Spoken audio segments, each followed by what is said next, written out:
Hello guys, आ गए हैं आज आपके लिए एक और नया वीडियो लेके। तो आज की इस वीडियो में हम बात करेंगे क्रिप्टो टैक्स के बारे में, जो कि इंट्रोड्यूस किया गया है बजट 2022 से, जिसके अंदर ये कहा गया है कि क्रिप्टो करेंसीज के ऊपर टैक्स लगेगा, या फिर हम कहें कि वर्चुअल डिजिटल एसेट के ऊपर टैक्स लगेगा।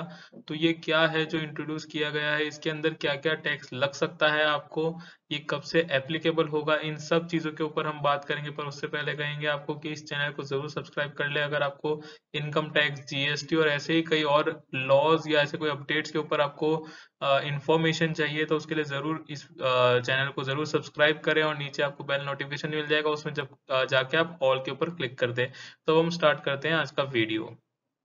तो हमारा जो पहला क्वेश्चन है वो है व्हाट इज क्रिप्टो टैक्स, क्योंकि कई लोग इसको क्रिप्टो टैक्स बोल रहे हैं और कई लोग इस चीज के कंफ्यूज हो रहे हैं कि क्या ये कोई नया टैक्स आने वाला है हमारे ऊपर, या हमको एडिशनली कुछ और देना पड़ेगा other than our income tax. तो उसके बारे में हम बात करेंगे यहाँ। तो अब इस स्लाइड में हम तीन क्वेश्चंस का आंसर देखने वाले हैं कि क्या हमें कोई एडिशनल टैक्स देना पड़ेगा क्रिप्टो टैक्स के नाम पे, क्या ये डिफरेंट होगा इनकम टैक्स से, is this over and about the normal income tax, क्या हमको नॉर्मल इनकम टैक्स पे करने के बाद ये भी पे करना पड़ेगा, और ये कब से एप्लीकेबल होगा। ये तीन बेसिक क्वेश्चन के हम आंसर ढूंढेंगे इस स्लाइड के अंदर।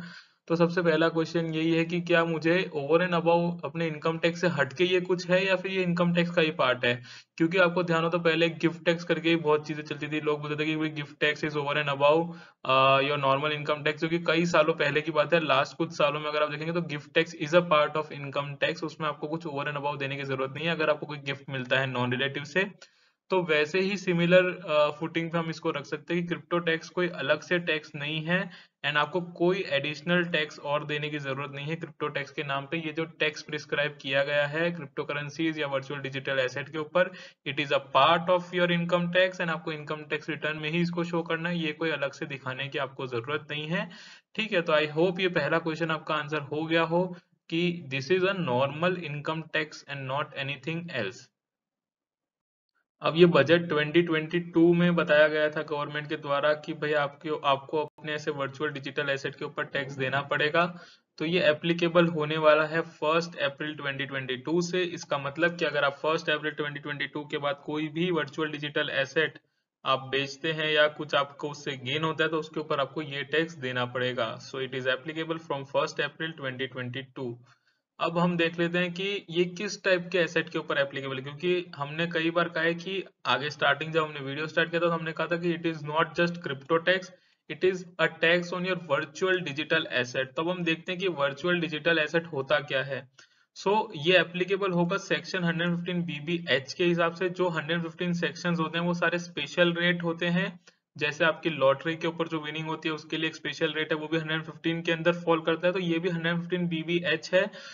इसी से हमको पता चल जाता है कि it's a special rate of tax और स्पेशल रेट इनकम, जो हम बोलते हैं इनकम टैक्स की भाषा में, तो ये स्पेशल रेट इनकम है। अब हम देखते हैं वर्चुअल डिजिटल एसेट आगे होता क्या है।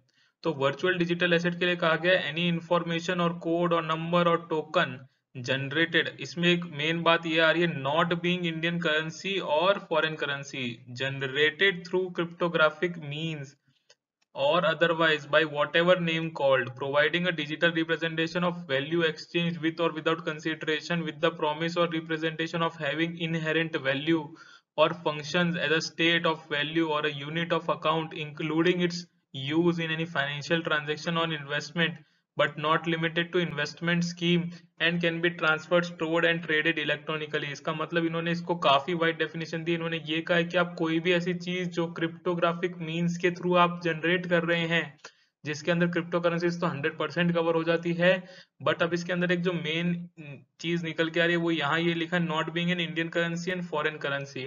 अब अगर आप लोगों को ध्यान हो, अगर आप थोड़ा बहुत भी क्रिप्टो करेंसीज को फॉलो करते हैं, तो आपको ध्यान होगा कि बिटकॉइन को एल सल्वाडोर नाम की एक कंट्री ने घोषित कर दिया है कि वो उनकी करेंसी है, और आप उस कंट्री में उसको एज अ करेंसी यूज कर सकते हो। तो इसका मतलब क्या बिटकॉइन को वर्चुअल डिजिटल एसेट नहीं कहा जाएगा बिकॉज वो एक फॉरेन करेंसी है। तो इसके ऊपर डिबेट है, ये एक क्लैरिफिकेशन है जो शायद गवर्नमेंट को देना पड़ेगा।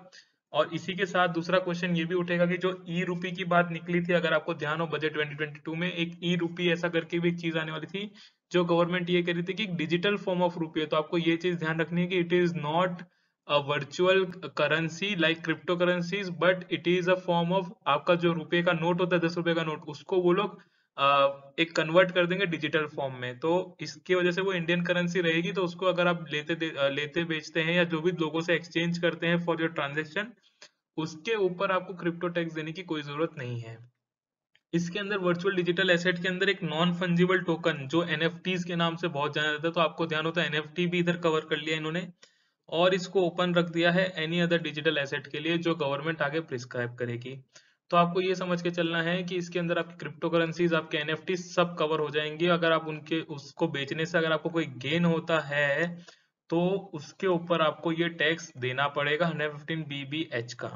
ठीक है, तो आई एम होप हम क्लियर हैं इस चीज के ऊपर कि वर्चुअल डिजिटल एसेट क्या होता है। ऐसा नहीं है कि कोई भी आपका जो वर्चुअल एसेट है नॉर्मल, जैसे आपके कोई कभी पॉइंट्स हो जाते हैं किसी क्रेडिट कार्ड के या किसी शॉपिंग ऐप के अंदर पॉइंट्स हो जाते हैं, वो वर्चुअल एसेट तो है, but it is not created through cryptographic means as of now. हो सकता है फ्यूचर में वो भी क्रिप्टोग्राफिक मींस के थ्रू जनरेट हो, बट अभी नहीं है, तो उसके ऊपर आपको ये क्रिप्टो टैक्स देने की जरूरत नहीं है। I hope that is clear. And यहाँ अपना डेफिनेशन खत्म होता है वर्चुअल डिजिटल एसेट का। अब हम आगे चलते हैं कि रेट क्या बताई गई है गवर्नमेंट के द्वारा। तो गवर्नमेंट ने ये कहा है उस सेक्शन में 115 BBH के अंदर कि ये जो भी आपको बेचने खरीदने से जो गेन हो रहा है विद वर्चुअल डिजिटल एसेट के ऊपर, उसमें आपको 30% टैक्स देना है। मतलब फ्लैट 30% है, कोई स्लैब रेट का बेनिफिट नहीं, कोई आपको लॉन्ग टर्म शॉर्ट टर्म के जो शेयर्स या किसी और चीज का बेनिफिट मिलता है वो कुछ नहीं मिलेगा, क्योंकि ये 115 के अंदर कवर हो रहा है। ये स्पेशल रेट है, ना ही ये कैपिटल गेन है, ना ही ये कुछ और है। ये अदर सोर्सेज के अंदर स्पेशल रेट इनकम मानी जाएगी और उसके ऊपर आपको 30% फ्लैट टैक्स देना है। अब हमको ये समझना है कि हम इनकम कैलकुलेट कैसे करेंगे इस 30% के लिए। भाई अब हमको टैक्स तो खाली इनकम पे ही देना होता है, ऐसा तो नहीं है कि जो भी सेल करेंगे उसके ऊपर टैक्स देंगे। तो now how to calculate the income, तो उसके लिए सब सेक्शन 2 कहता है सेक्शन 115 BBH का कि no deduction other than cost of the acquisition shall be allowed from the receipts of digital asset। अब इसमें इन्होंने ये तो कह दिया कि कॉस्ट ऑफ एक्विजिशन के अलावा आपको कोई और डिडक्शन नहीं मिलेगा, जिसका मतलब ये लोग ये कहना चाहते हैं कि अगर आपने कोई और खर्चा कर रहे हैं, आप बताते हैं कि भाई मैंने एक टीम बैठाई है जो मेरे को ये सब परचेज सेल में और ये सब चीजों में मदद करती है, तो उसका डिडक्शन आपको नहीं मिलेगा। ठीक है अभी के लिए, क्योंकि based on this thing you can not से कि this is my business income also. कई लोग इसका बिजनेस चला रहे हैं बकायदा, तो आप ये भी नहीं कह सकते कि ये मेरा बिजनेस है, क्योंकि इधर कहा गया कॉस्ट ऑफ एक्विजिशन का ही डिडक्शन मिलेगा। अब इसमें मजेदार बात यह है कि उन्होंने कॉस्ट ऑफ एक्विजिशन उसको एक्सप्लेन ही नहीं किया कि कॉस्ट ऑफ एक्विजिशन होता क्या है आखिर। तो इन्होंने ये तो बोल दिया कि आपको कॉस्ट ऑफ एक्विजिशन के अलावा किसी और चीज का डिडक्शन नहीं मिलेगा, बट इन्होंने cost of acquisition he define नहीं किया। तो ये एक क्वेरी है जो इसके अंदर अभी तक बाकी रहती है कि कॉस्ट ऑफ एक्विजिशन आखिर है क्या।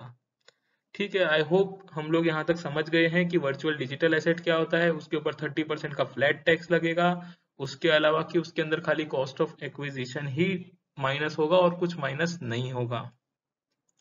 अब हम आगे बढ़ते हैं नेक्स्ट चीज के ऊपर कि ये हमने देख लिया कि 30% होगा, सब कुछ होगा। अब इसमें कई लोग ये पूछेंगे कि भाई हम लोग तो माइनिंग करते हैं, जैसा मैंने कहा कि कई लोग इस चीज का बिजनेस चला रहे हैं, तो मेरे जो माइनिंग के खर्चे, क्योंकि माइनिंग जो भी करता है उन लोगों को सुपर कंप्यूटर्स लेने पड़ते हैं, उन लोगों का बिजली का खर्चा बहुत होता है, बिकॉज वो जो सुपर कंप्यूटर्स चलते हैं they take a lot of electricity. Correct, ऊपर से जो लोग इसकी माइनिंग कर रहे होंगे उसके एम्प्लॉयज होंगे, उनको सैलरी देना है। तो क्या मैं इन सब का खर्चा ले सकता हूँ? तो अभी के लिए तो आप इन सब का खर्चा नहीं ले सकते, क्योंकि कॉस्ट ऑफ एक्विजिशन अभी तक डिफाइन नहीं है, तो it's a grey area. It depends on you and your financial advisor interpretation कि आप इसको कॉस्ट ऑफ एक्विजिशन मानेंगे या नहीं मानेंगे। बट आपको ये जरूर मान के चलना है कि आपको फ्लैट 30% टैक्स तो देना ही देना है। अब हम अगले पॉइंट पे आते हैं कि क्या, चलो लेट्स से फॉर एग्जांपल मैं किसी को ये क्रिप्टो करेंसीज या वर्चुअल डिजिटल एसेट्स मेरे गिफ्ट कर देता हूँ, तो क्या मुझे उन गिफ्ट के ऊपर टैक्स देना पड़ेगा? मतलब कि जिसको ये गिफ्ट मिल रहा है ऑब्वियसली उसको क्या इस गिफ्ट के ऊपर टैक्स देना पड़ेगा?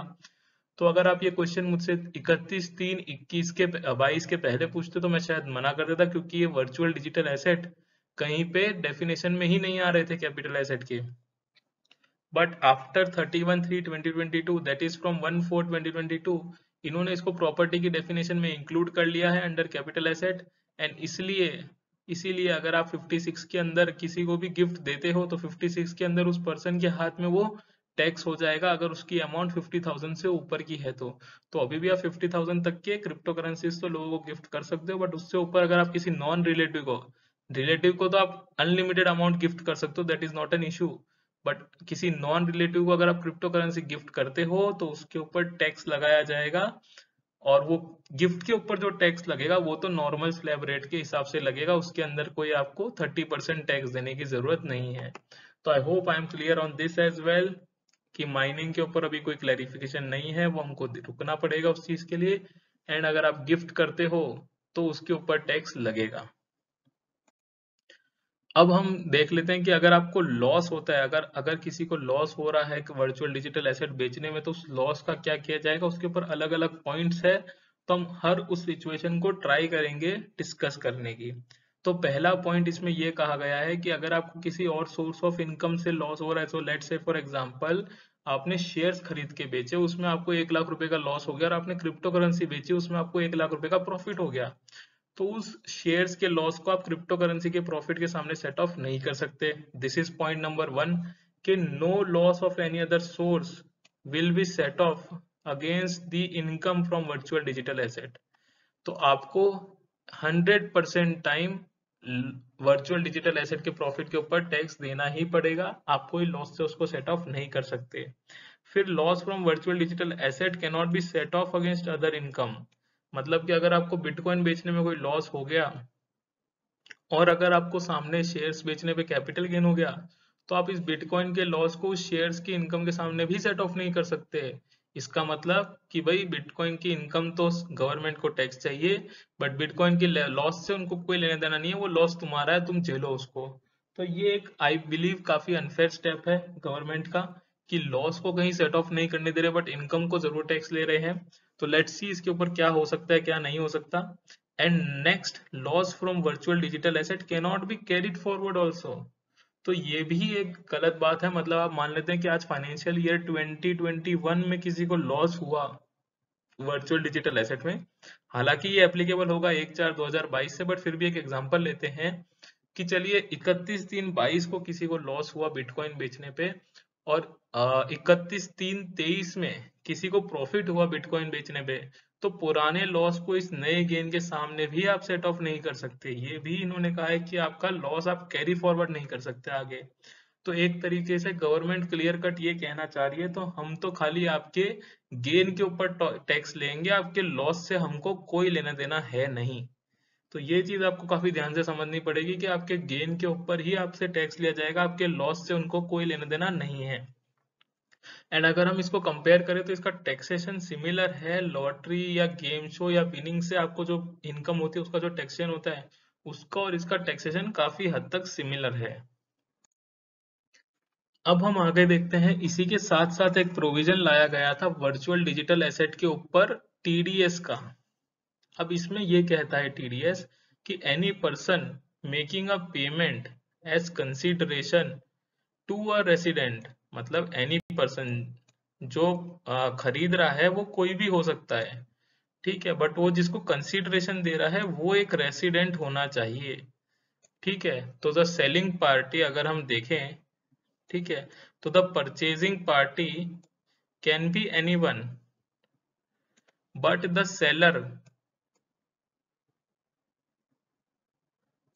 seller for purchase of virtual digital asset will have to deduct TDS at the rate of 1%। तो सेलर रेसिडेंट हो सकता है, परचेजर कोई भी हो सकता है, और उसको परचेजर को जब वो परचेज कर रहा है तो 1% टीडीएस कट करना पड़ेगा। अब टीडीएस कब कट नहीं करना पड़ेगा वो भी हम देख लेते हैं। No TDS needs to be deducted if the consideration is to be paid by an individual और HUF, and if the consideration being paid is less than 50,000, where such individual or HUF don't have any business, and if they have any business, the income, the total turnover of business does not exceed 1 crore, and profession and receipts does not exceed 50 crores। Correct. तो individual और HUF को, individual HUF अगर कोई दे रहे हैं अपना consideration पे कर रहे हैं, और अगर उनका कंसिडरेशन का वैल्यू 50,000 से नीचे है, तो उनको ये टीडीएस कट करने की जरूरत नहीं है, अदरवाइज इनको टीडीएस कट करना पड़ेगा।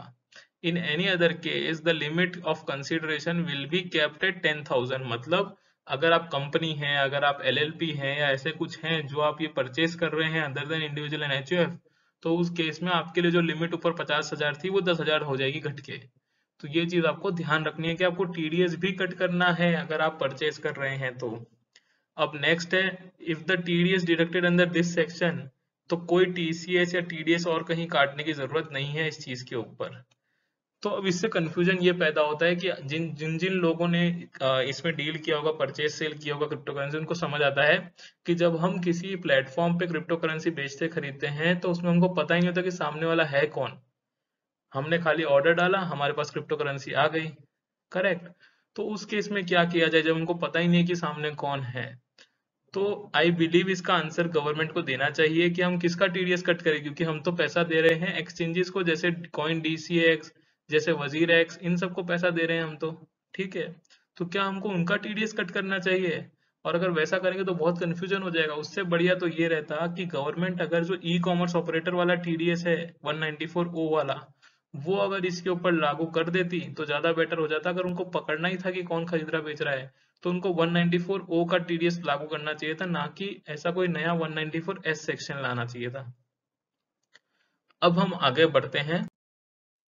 तो अब हमने जब पूरा देख लिया, इससे हमको ये समझ में आ रहा है, नंबर 1 आपके सारे वर्चुअल डिजिटल एसेट पे टैक्स लगेगा।